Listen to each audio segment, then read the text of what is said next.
watch this, Bun. I'ma say this too. You out there think it is cool, but it ain't cool. Me and this man ain't never been in no room together with no hoe, pulling no orgy type shit, doing none of that hoe you niggas out there be doing, thinking you doing some fly shit. You in a room naked with some other niggas and some broads and looking at you. It's just, there's a time, there's a place for it. Like, I couldn't, doing it on record just never felt natural. It was like, it felt unnecessary. So that was that Heavy D's first time meeting you, or he knew you already? Yeah, he met me because I was kind of like, everywhere persistent. So he met me and he knew of me, but when I came to his house, he was like, okay, this is enough. Uptown Records started with 5 people. Andre Harrell, I'll Be Sure, Heavy D, and Puffy. And Kim, she was Andre's personal assistant. Kim is dead. Heavy D is dead. Andre Harrell is dead. The only 2 left are Puffy and Al almost died. Heavy D, the overweight lover, a man of joy, positivity, and timeless music. His sudden death in 2011 shocked the world. But what most fans don't realise is that in his final weeks, Heavy D was speaking differently. His tone had changed. He wasn't just celebrating life, he was hinting at dark forces moving in the background. The way he chose his words, the way his smile sometimes faded too quickly, it was as if he knew he was running out of time. And then PimpC, the Texas legend, UGK's fiery voice, bold and unfiltered. He never bit his tongue, never sugar-coated the truth. But in the days leading up to his death in 2007, he too began sending signals, loud ones. He was naming names, calling out corruption, and talking about an invisible network in the music industry. Both men, different styles, different energies, yet their last appearances feel connected, like puzzle pieces of a larger warning. To where other people never believed in him, it was something about like he would not give up. I mean, I would be somewhere and it's just like somebody jumping on my back and it's Puff. I mean, literally like, hey, jumping on my back. Everything. So were they truly just victims of health issues, as the official reports claim? Or were they silenced for getting too close to the truth? This story doesn't start with their deaths. It starts with the words they left behind. And once you hear them, you'll never look at these legends the same way again. It was real cool. And you like to dress. Why do you dress up when all the rappers are going with sweatsuits and chains? wow. Not all the rappers, but many. I just like dressing, ever since I was little, I just put on clothes all the time. Now that I got some cash, I could buy what I want. So I used to have to squeeze it to I used to have to go to the regular Alexander store or something and try and fit what you could wear. Yeah. But now I got a little cash, I get tailors and all that. Yeah. I don't do no drugs and nothing. I spend all my money on clothes and my parents. Just weeks before his sudden passing, Heavy D looked different. Fans described him as glowing, yet strangely tense. He performed on the BET Hip Hop Awards stage, delivering one of the most energetic performances of his later years. But pay close attention. The joy on stage, the smile, the charisma, it almost feels forced. In interviews around that same time, Heavy D began dropping lines that now sound like hidden warnings.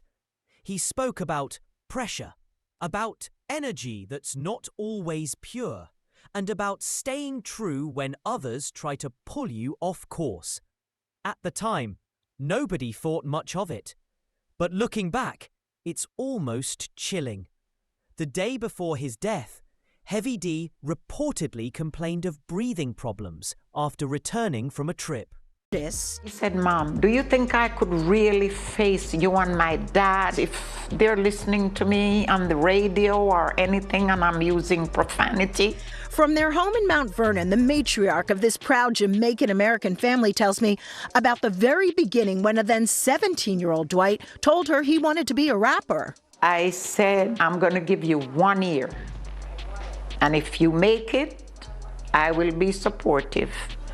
But if you don't make it, I want you to make me a promise that you're going back to college. Done deal. Within 6 months, Andre Harrell ended up in my house, asking me to sign the paper. Heavy always made sure his lyrics were family-friendly, is one reason why artists like Michael and Janet Jackson worked with him. But he was well aware the industry was changing, more expletives in songs. He said, no, I'm never going to be like that. I can't do it, Mom. Hours later, he collapsed outside his Beverly Hills home.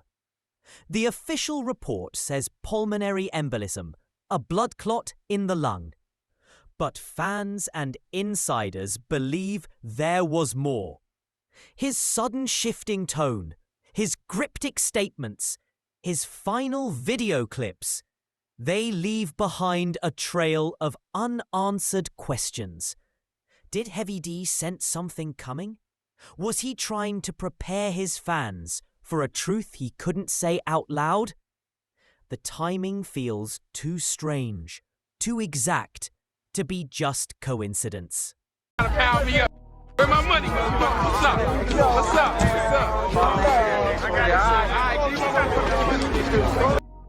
What's up? This is not a f***ing drag strip. You understand what I'm telling you? This is my groove. Don't f*** my groove. You understand what I'm telling you? I'm tired of you punks coming out with this f***. This ain't no car race. If Heavy D was subtle with his warnings, Pimp C was the complete opposite. He didn't hide his words, he shouted them. In interviews just before his death, Pimp C was calling out the music industry, accusing people of exploiting artists, manipulating narratives, and keeping dark secrets in the background. He even went as far as to say that there were names you don't say unless you're ready for what comes after. Pimp C was never afraid of confrontation. And that made him dangerous to those who wanted silence. On December 4th, 2007, he was found dead in his hotel room in Los Angeles. The official cause? An accidental overdose, mixed with sleep apnea. But his family and close friends never bought into that explanation. They claimed Pimp C had enemies, that his bold words made him a target. He's known for creating music with an easygoing party vibe, a blend of R&B and rap, enjoying his greatest success in the late 80s and early 90s. The funeral drew a who's who from the hip-hop world, including Jay-Z, Queen Latifah, and Heavy D's old friend Sean Diddy Combs, who's also from Mount Vernon. He credited Hev with helping him break into the music business. He was a superstar in every sense of the word. He was larger than life. From the way he rapped, to the way he dressed, to the way he danced, to the way he moved. And when you play back his final radio interviews, you'll hear it too. The urgency in his voice, the conviction, the certainty that he was warning the culture about something far bigger than himself. He wasn't just speaking recklessly. He was documenting the danger. And days later, he was gone. We have an update on the shocking death of Kim Porter. The model, actress, and longtime girlfriend of Sean Diddy Combs died unexpectedly at the age of 46 yesterday. And there are reports that she was suffering from pneumonia and died of cardiac arrest. Now, let's connect the dots.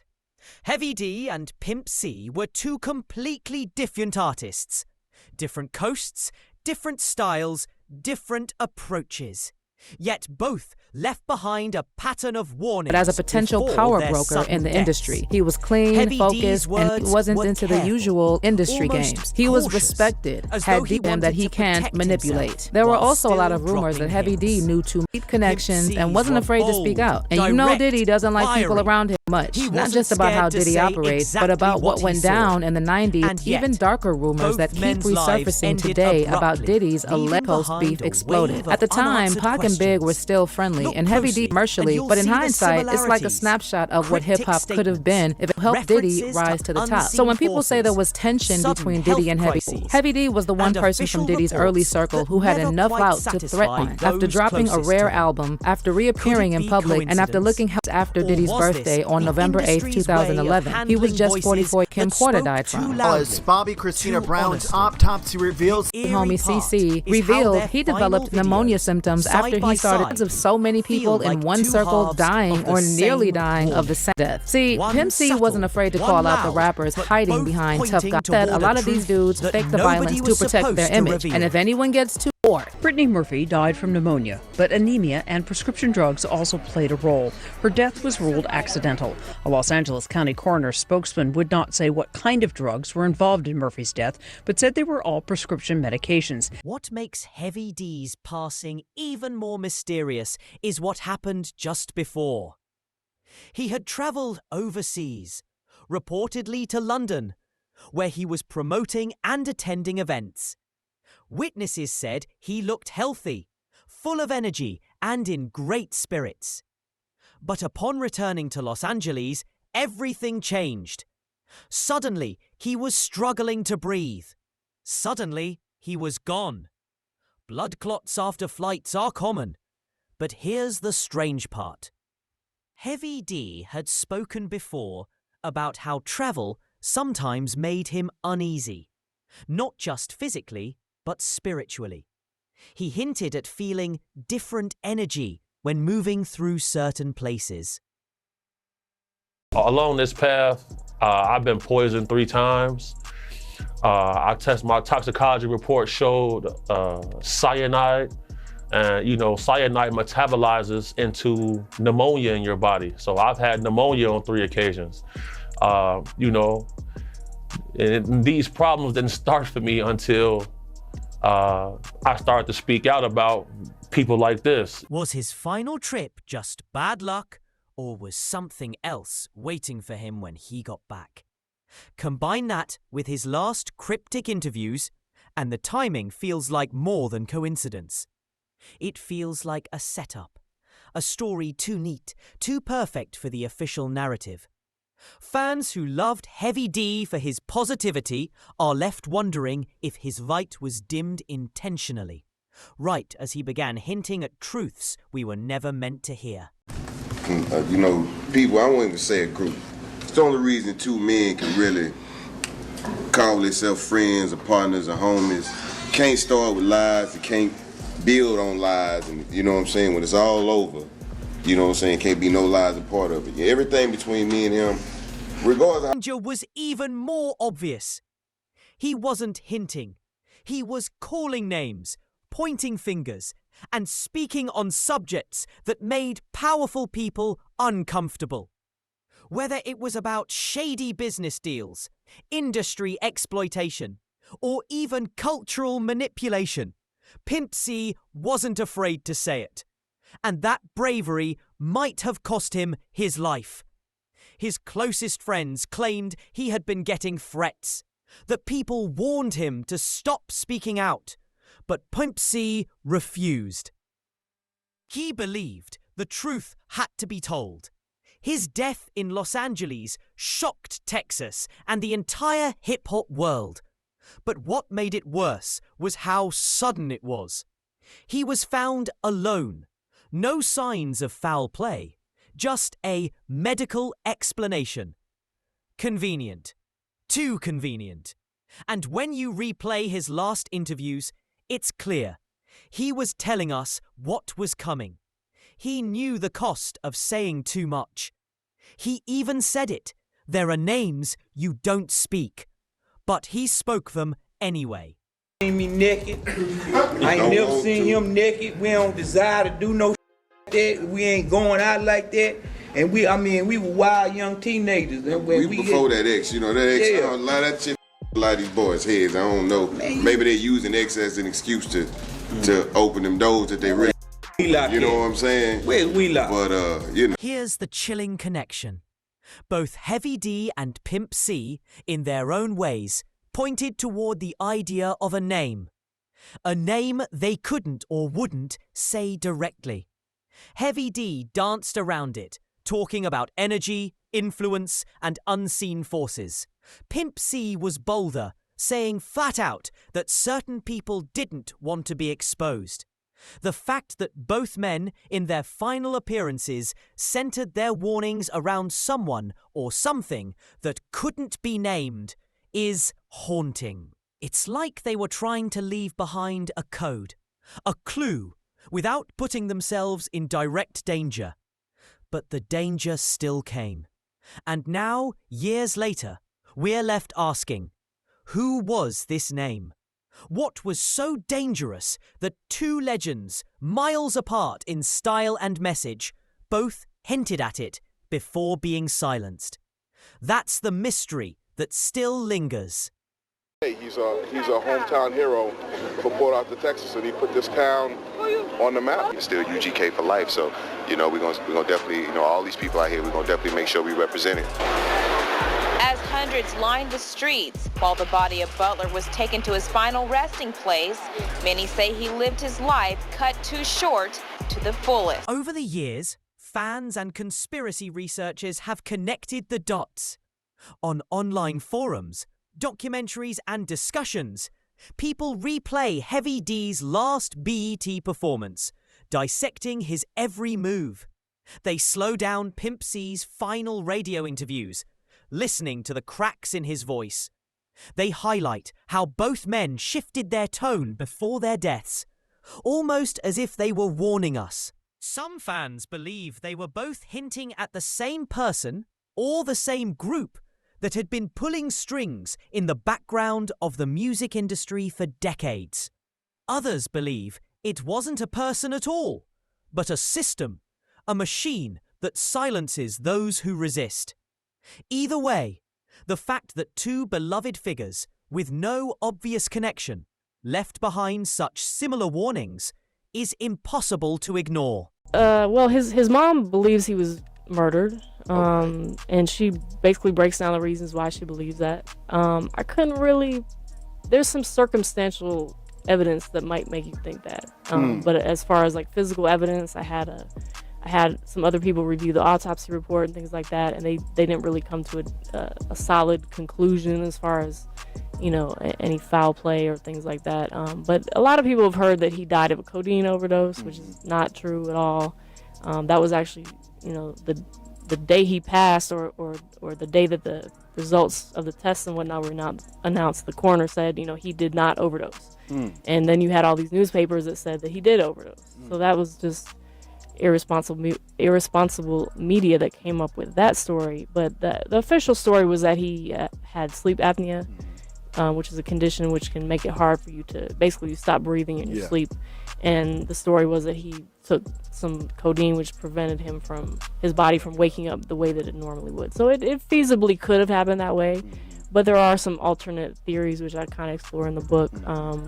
His mom thinks he was poisoned, and there was someone with him when he passed who was a very shady, strange character. So there is actually a person of interest, according to his mother, that she believed had something to do with his death. So I wasn't able to really definitively come to a conclusion, but I've laid out all the facts, and people can kind of decide for themselves. In the end, Heavy D and Pimp C may be gone, but their final words remain. Words that sound less like interviews and more like prophecies.